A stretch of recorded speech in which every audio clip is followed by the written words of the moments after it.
research lab sits about a mile from where several bombs exploded during the Boston Marathon in 2013. The surviving bomber, Zakhar Tsarnaev of Chechnya, was tried, convicted, and sentenced to death. Now, when a jury has to make the decision between life in prison and the death penalty, they base their decision largely on whether or not the defendant feels remorseful for his actions.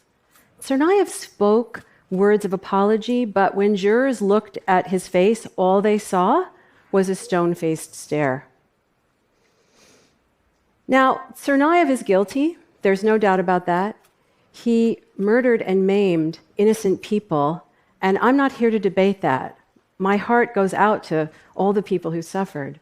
But as a scientist, I have to tell you that jurors do not and cannot detect remorse or any other emotion in anybody ever.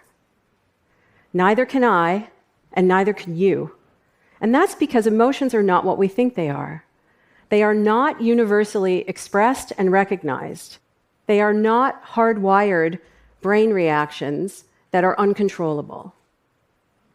We have misunderstood the nature of emotion for a very long time, and understanding what emotions really are have important consequences for all of us. Now, if that sounds preposterous to you or, kind of crazy, I'm right there with you because, frankly, if I hadn't seen the evidence for myself, decades of evidence for myself, I am fairly sure that I wouldn't believe it either. But the bottom line is that emotions are not built into your brain at birth. They are just built, right? So to us, it feels like we just look at someone's face and we just read the emotion that's there in their facial expressions the way that we would read words on a page. But actually, under the hood, your brain is predicting. It's using past experience based on similar situations to try to make meaning. And that stone-faced stare, well, that might be someone who is a remorseless killer. But a stone-faced stare might also mean that someone is stoically accepting defeat, which is in fact what Chechen culture prescribes for someone in Zakhar Tsarnaev's situation.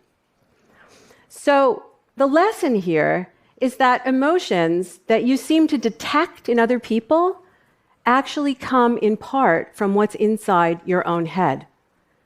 And this is true in the courtroom, but it's also true in the classroom, in the bedroom, and in the boardroom.